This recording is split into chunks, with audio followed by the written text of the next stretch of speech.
Theory of constraints basically दो तरीके के कंस्ट्रेंट्स पे फोकस करता है। आपने कहा कौन कौन से? Loose constraint and binding constraints. Loose constraints and binding constraints, कई तरीके के कंस्ट्रेंट्स होते हैं, याद रखिए एक ऑर्गेनाइजेशन में। आपने कहा कि हाँ सर, आपने बताया था कि यार ऑर्गेनाइजेशन में बाइंडिंग कंस्ट्रेंट भी होते हैं, लूज कंस्ट्रेंट भी होते हैं। मैंने कहा कंस्ट्रेंट का मतलब जो भी रिसोर्सेज आपको फुल फ्लैश्ड में, मतलब आप जितना प्रोड्यूस करना चाहते हैं उतना नहीं कर पा रहे, या जितना सेल करना चाहते हैं उतना नहीं कर पा रहे, उस चीज से रेस्ट्रिक्ट करते हैं, उसको आप कंस्ट्रेंट कह देते हैं कि यार ये रुकावट है, इसकी वजह से मैं अनलिमिटेड पे नहीं जा पा रहा। अब ये बेसिकली दो तरीके के होते हैं, आपने कहा बाइंडिंग और लूज। अगर हमें याद हो, मान के चलिए हम जितना भी प्रोड्यूस कर रहे हैं वो चार कंस्ट्रेंट्स के हिसाब से, मशीन, लेबर, मटेरियल और पावर, इस पे डिपेंड कर रहा है। जितना भी, मान के चलिए 500 यूनिट्स प्रोड्यूस कर रहे हैं आप, बेस्ट पॉसिबल प्रॉफिट के लिए आप 500 यूनिट्स प्रोड्यूस कर रहे हैं। लेकिन ये जो आपने कहा कि यार ये इस पे डिपेंड कर रहा है सर, आपने कहा कि सर पावर और लेटर से मटेरियल तो एक्स्ट्रा है, यूटिलाइज तो प्रॉपरली हो रहे थे मशीन और लेबर। जितने मेरी मशीन थी वो पूरी यूटिलाइज हो रही थी, जितनी लेबर थी वो पूरी यूटिलाइज हो रही थी। तो आप कहेंगे कि यार स्पेयर है मेरे पास, अभी भी लूज है मेरे पास क्या? पावर और मटेरियल। और बाइंडिंग क्या है? आपने कहा कि सर बाइंडिंग जो है वो मेरे पास है कौन कौन से? आपने कहा कि सर मशीन और लेबर।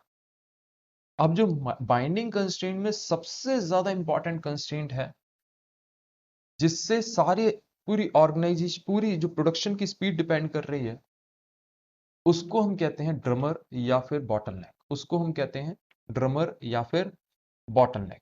देखो सिंक्रोनस मैन्युफैक्चरिंग थी क्या? हम कहते थे जैसे हमारे पास तीन प्रोसेसेस हैं, process 1, 2, 3।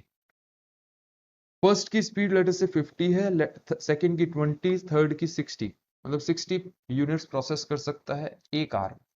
First machine 50 units process कर सकती है 1 आवर में, और सेकंड 20 यूनिट्स प्रोसेस कर सकती है 1 आवर में। तो आप कहेंगे पूरी पूरा जो फ्लो है उसकी स्पीड किस पे डिपेंड करेगी? आपने कहा कि सर सेकंड मशीन, इसे ही आप बॉटलनेक बोलेंगे। मे बी ये भी बाइंडिंग कंस्ट्रेंट है और ये भी हो, लेकिन बॉटलनेक सिर्फ और सिर्फ सेकंड है। आपने कहा हाँ सर सेकंड है बॉटलनेक मेरा। और आपको इसी को बेस्ट वे में एक्सप्लॉइट करना है, एलिवेट करना है, मतलब एक्स्ट्रा मशीन वगैरह इन्वॉल्व करनी है, ताकि इसकी स्पीड आप किसी तरह बढ़ा सके। क्योंकि अगर आपने इसकी स्पीड बढ़ा दी तो अल्टीमेटली पूरी प्रोडक्शन फ्लो की स्पीड बढ़ जाएगी। उसी को हम optimize production technique, synchronous manufacturing या कई नामों से बुलाते थे। गैलोवे ने हमें सिखाया था रेशियोज निकालने के लिए, और गोल्डरेट ने हमें सिखाया था कि यार हमारा थ्योरी ऑफ कंस्ट्रेंट क्या है। गैलोवे ने क्या कहा था? Theory throughput accounting. तो गोल्डरेट ने बोला था कि देखो हमारे को 3 मेजरमेंट्स लेके चलने हैं, थ्रूपुट कंट्रीब्यूशन, जिसमें सेल्स माइनस वेरिएबल कॉस्ट, और उसने कहा था लेबर अदर वेरिएबल ओवरहेड्स को सबको फिक्स मान के चलिए।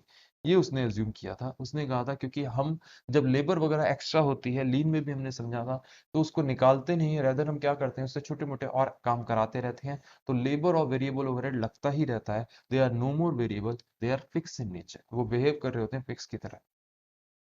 आपने कहा कि सर इन्वेस्टमेंट इन्वेंट्री दूसरा होता था। मैंने आपको समझाया था असेट साइड पे जो भी आ रहा हो बैलेंस शीट में, उस सबको इन्वेस्टमेंट कहते हैं। और ऑपरेटिंग कॉस्ट क्या है? Trading P and L account वगैरह में डेबिट साइड पे जो भी आ रहा हो उसको कहते हैं एक्सक्लूडिंग मटेरियल। क्योंकि मटेरियल को, केवल मटेरियल को उसने कहा था वेरिएबल है, और इसीलिए कंट्रीब्यूशन निकालते समय उसने सिर्फ मटेरियल को सब्ट्रैक्ट किया था। या फिर अगर क्वेश्चन में स्पेसिफिकली दे रखा हो कि ये पर्टिकुलर कॉस्ट आपकी वेरिएबल इन नेचर है, तो उसको आप माइनस करेंगे, अदरवाइज आप किसी को माइनस नहीं करेंगे। तो थ्रूपुट कंट्रीब्यूशन आपने कैसे निकाला था? सेल्स माइनस डायरेक्ट मटेरियल, या फिर अगर किसी क्वेश्चन में इस किसी पर्टिकुलर चीज को स्पेसिफिकली दे रखा है कि ये आपकी वेरिएबल है। क्वेश्चंस कैसे करते हैं मैं नहीं याद दिला रहा आपको, याद मैं हल्का सा ही बता दूं। थ्योरी ऑफ कंस्ट्रेंट्स के अंदर हम थ्रूपुट कंट्रीब्यूशन पर आवर वगैरह निकाल लेते थे, फिर हम की फैक्टर के बेस पे इसको कर देते थे। जबकि गैलोवे ने हमें समझाया था थ्रूपुट अकाउंटिंग रेशियो के हिसाब से। उसने हमें क्या कहा था? आप क्या करिए, आपके जो भी आपकी ऑपरेटिंग कॉस्ट, जैसे आप टोटल फैक्ट्री कॉस्ट भी कहते हैं, उसको आप पर आवर निकाल लीजिए और देखिए कि कहाँ पे। रेशियो कैसे निकालेंगे? Throughput contribution per hour over operating cost per hour. आप ये देखिए ये हेल्प कहाँ करती है, ये जानने के लिए कि कहाँ पे आप वन से ज्यादा क्यों? वन से ज्यादा थ्रूपुट अकाउंटिंग रेशियो है, इसका मतलब आप कहां पे ऑपरेटिंग कॉस्ट पर आर जो इनकर कर रहे हैं उससे ज्यादा अर्न कर रहे हैं, किस किस प्रोडक्ट पे, ये जानना है।